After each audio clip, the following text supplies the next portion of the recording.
Boa noite a todos vocês.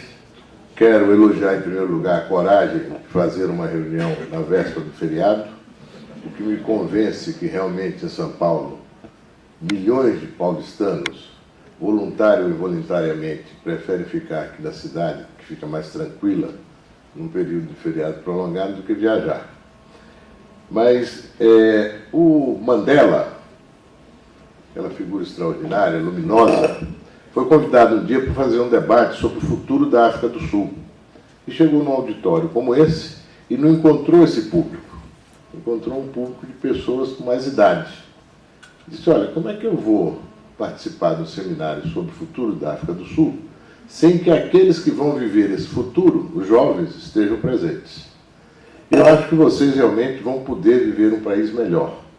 Eu torço muito por isso e fico um pouco frustrado de não poder ver isso. Mas se de algum modo a gente colaborar para que isso aconteça, terá valido a pena. Vou começar fazendo uma menção a uma notícia de jornal, dias atrás, jornal Valor, sobre a Alemanha. A Alemanha, que há 72 anos atrás estava devastada, devastada era assim, não tinha dois tijolos um em cima do outro, no país inteiro. A Alemanha toda foi devastada. E devastada como resposta, digamos assim, né, à agressão que ela promoveu naquela Segunda Guerra Mundial, que foi a barbárie a mais completa que a humanidade viveu. Mas a Alemanha, 72 anos atrás, devastada, na manchete desse jornal hoje, está discutindo se corta impostos ou aumenta ainda mais os investimentos. Isso é uma situação excepcional, extraordinária. É um país realmente de uma vitalidade impressionante. Inovador, empreendedor, competitivo, criativo, enfim. E um país, sobretudo, com uma educação de altíssima qualidade. Nós, hoje, no Brasil, estamos longe dessa opção alemã. Foram feitos progressos, foram feitos avanços, mas, de qualquer maneira, estamos longe ainda. E, neste momento, nós vivemos uma crise no Brasil que é de representatividade e uma crise fiscal. São duas crises graves. A crise de representatividade, o Vicente Cândido já mencionou, significa de forma bem objetiva que o nosso sistema político está falido. Ele se exauriu. Ao contrário, ele hoje é um sistema que produz, sem cessar, impasses. Em vez de resolver impasses, em vez de ele criar convergências de opinião, em vez de ele ter como centralidade o bem-estar da cidadania, ele é um sistema que se autoalimenta de uma relação promíscua, não é, com o Estado, com o governo, e que leva a situações como essa que nós estamos vivendo hoje. E a crise fiscal é que nós temos um Estado que está praticamente falido. De 100% do orçamento brasileiro, 65% são gastos com o déficit da Previdência e com o funcionalismo público federal. Eu estou falando de mais de R$1 trilhão. São 42,5% com o déficit da Previdência e 22,5% com o déficit dos funcionários públicos federais.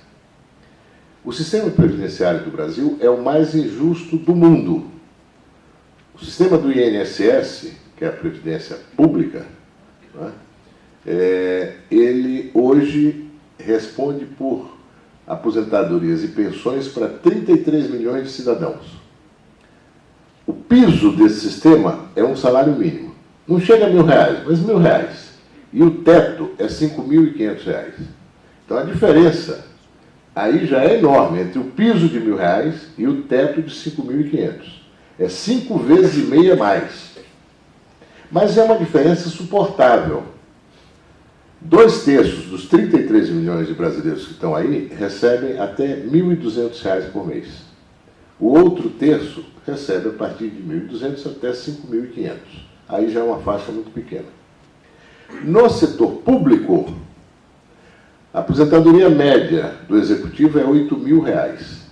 Estou dando números redondos. No Legislativo é R$14 mil. E no Judiciário é R$25 mil. Como é que pode um país ser tão injusto, tão desigual assim? O piso da Previdência é 1.000 e a média do Judiciário é 25 mil. É 25 vezes mais. O Cândido falou do Macron, o novo presidente da França. Ele escreveu um livro chamado Revolução, publicou em dezembro do ano passado. Nesse livro, ele diz que vai fazer e está fazendo. A França tem 35 sistemas de aposentadoria. Se eu vou unificar todos esses sistemas, hoje o teto é de 7 mil euros, seria 28 mil reais, o teto, e eu vou fazer do teto a média das aposentadorias na Comunidade Europeia, 1.800 euros, mais ou menos 8 mil reais. A França é um país bem desenvolvido. Mas veja como isso lá tem que ser enfrentado de forma dura, como deveria ser enfrentado aqui. O Congresso vai fazer? Acho difícil. Nesse momento, o atual governo tem uma medida provisória no Congresso. São decretos que o governo emite, entram em vigor imediatamente, mas tem que ser aprovado pelo Congresso.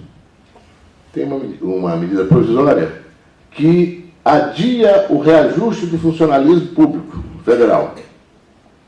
Não tem um deputado até esse momento disposto a relatar essa medida provisória. Medo das corporações. Desprezo às injustiças. Desconsideração a elas. Não querem enfrentá-las.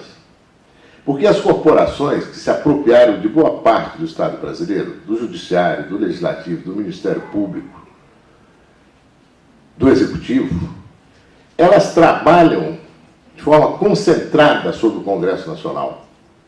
E a grande maioria da população brasileira, os interesses difusos dessa grande maioria, não encontram uma representação, na maioria das vezes, muito concentrada no Congresso Nacional. Então, o Brasil é um país que é profundamente injusto, profundamente desigual, e vive hoje, em função disso, uma crise que nós vamos ter que resolver, tanto do ponto de vista das contas públicas, como da representatividade. Pois bem, como é que se pode resolver isso? O Vicente mostrou as agruras que ele viveu para tentar avançar numa reforma política.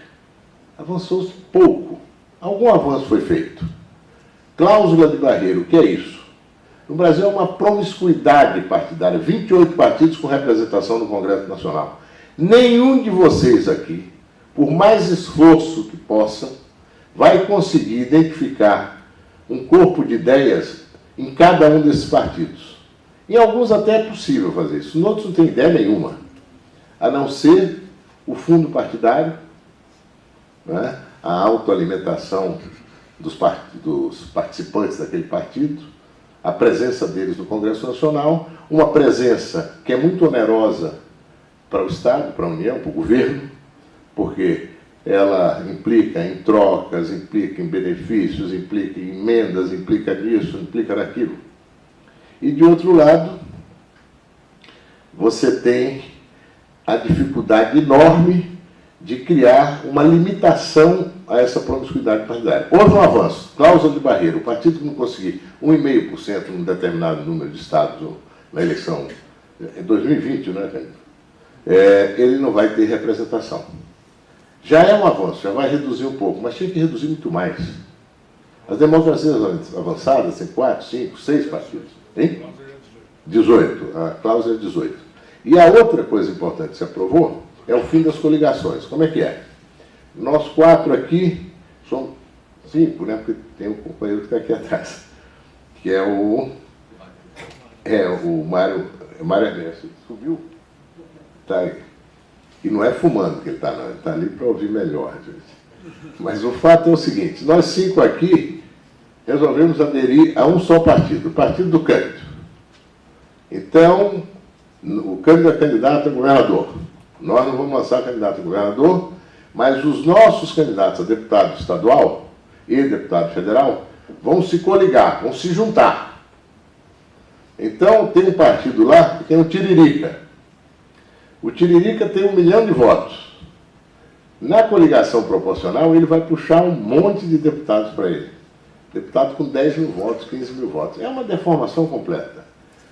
Nós, no PSDB, e vejo que o Vicente tem uma certa sensibilidade com isso, defendemos esse modelo, que é o modelo alemão. É o distrital misto. Como ele disse, faz 40 distritos em São Paulo, tem 70 deputados, 40, cada distrito vai eleger um. Quantos candidatos vai ter em cada distrito? Cada partido pode lançar um candidato. Se são 28, seriam 28 agora. Mas vai reduzir para 12, serão 12. Então, no Distrito da Liberdade, e mais outros, e adjacências, que faz o distrito de 1 milhão de eleitores, elege um deputado. Um. E o eleitor vota no deputado do distrito e vota numa lista do partido. O partido faz uma lista, e aqueles mais votados, não vou perder tempo muito no detalhe, mas só para vocês terem uma ideia de que, primeiro, isso derruba os custos de campanha de uma forma impressionante. Dá um exemplo concreto da França. Um deputado nacional na França, na Assembleia Nacional Francesa, ele pode gastar 50 mil euros na campanha. É 200 mil reais. 25 mil ele pode conseguir de doações de pessoas físicas. Zero de doação de empresa. Então os amigos deles vão dar 500 euros, que é 2 mil reais, outro dá mil reais, que é 250 euros. Ele junta 25 mil euros. E ele pode, dinheiro dele, colocar 25 mil euros na campanha. Se ele for eleito, o que ele colocou na campanha, o Estado francês devolve para ele. Tem uma lógica nisso. O cidadão chega para ser deputado, ele não teve ônus nenhum financeiro para ser deputado. Se ele gastou até 25 mil reais, e é o que ele pode gastar, porque lá eles apuram mesmo, recursos próprios, mais 25 que ele capta, ele vai receber de volta os 25. E os 25 que os amigos contribuíram foram contribuições voluntárias, os amigos contribuíram e ele se elegeu. Isso derruba tudo, tudo de ruim, ou boa parte do que é ruim, cai com esse procedimento. Né? E mesmo a profissionalização do parlamento na França não permite, não franqueia aos parlamentares terem 15, 20 assessores. Até porque não precisa. Porque o parlamentar tem um assessor ou dois no distrito dele. Porque a população vai atrás dele, vai demandar a ele, vai pedir coisas, equipamento de saúde, equipamento de educação, segurança. Claro que hoje, numa situação em que o Brasil se encontra, o Estado não tem condições de investir em segurança, educação e saúde como deveria. Por quê? Porque o Estado foi apropriado pelas corporações públicas e privadas. Os funcionários públicos federais esse ano tiveram aumento por volta de 10%. Há uma jornalista que perguntou, mas você acha que passa essa medida provisória que adia o aumento do salário dos funcionários no ano que vem? Eu imagino que sim. Você mesmo, há quanto tempo você não tem aumento? Ela falou, 2 anos. Então, os funcionários públicos continuam tendo. Quem paga por isso? Os miseráveis. A estrutura de tributos no Brasil ela é regressiva. Quem ganha mais, paga menos. Quem ganha menos, paga mais, proporcionalmente. Ou seja, precisa haver uma reforma do Estado brasileiro. Eu acho que nós não evoluirmos nessa direção. Nós estamos expondo a nossa democracia ao risco, porque a crise fiscal é gravíssima, a crise das contas públicas, e, de outro lado, a crise de representatividade também é gravíssima. Pode ser que haja alguma evolução com essas novas medidas aí no que se refere à legislação eleitoral, mas será pouca. A nossa torcida, a minha torcida, é para que a gente possa ter um presidente em 2018 que seja uma figura que vai fazer um governo de muita austeridade, de muito diálogo com a sociedade, de criação de muita confiança para que o investimento venha. Poucos países no mundo precisam tanto de investimento como o Brasil. O Brasil não é aquele país que você precisa fazer uma estrada de ferro para estimular uma rodovia, para estimular a produção. A produção já existe. O que falta é a estrada de ferro para transportar a produção. Vocês viram esse ano, em fevereiro, a maior estrada que deságua milhões de toneladas de soja lá do Mato Grosso para o Pará, tem 200 quilômetros ainda que está sem asfalto. Faz 15 anos que esse pessoal batalha para asfaltar esse pedaço. Você vê as carretas atoladas, né? Isso é uma vergonha. Quer dizer, a soja já tem. A produção é competitiva até a porta da fazenda. Quando entra naquele caminhão, começa a perder competitividade. Quando chega na Europa, ela já tem um preço equivalente ao dos Estados Unidos. Nós perdemos vantagem competitiva. O Brasil precisa de uma profunda reforma. E para isso precisa de um governo com muita legitimidade, que o atual não tem. Não é um governo. O presidente atual não foi eleito. Não é? Ele é resultado do processo de impeachment. E aí, mais um agravante no regime político que nós temos presidencialista. Nós defendemos o parlamentarismo. Quando você tem uma crise, quando o governo perde a maioria parlamentar, troca o primeiro-ministro. E se não há como formar uma nova maioria parlamentar com aquele parlamento, faz uma nova eleição e constrói uma maioria parlamentar. A Espanha, há pouco tempo atrás, fez uma eleição, não conseguiu formar um governo, fez outra eleição e aí conseguiu. Mas, enfim, eu não sou pessimista. Eu sou realista no sentido de ver a situação que o Brasil enfrenta hoje. Mas tenho muito otimismo ao ver a sociedade brasileira tão mobilizada e tão sequiosa de que o país funcione, de que o país ande para frente, de que se criem oportunidades. Vocês, jovens brasileiros, terão que ter uma condição, o quanto antes melhor, de não invejar ninguém lá fora. Senão, as oportunidades existem aqui. Nós vamos poder realizar a nossa esperança aqui dentro. Não precisa sair do Brasil. E hoje muita gente pensa que é saindo do Brasil, é ficando no Brasil. Portanto, eu sugeri ao Vicente Cândido que ficássemos nos 15 minutos para favorecer o debate, e é o que eu vou fazer. Muito obrigado pela atenção.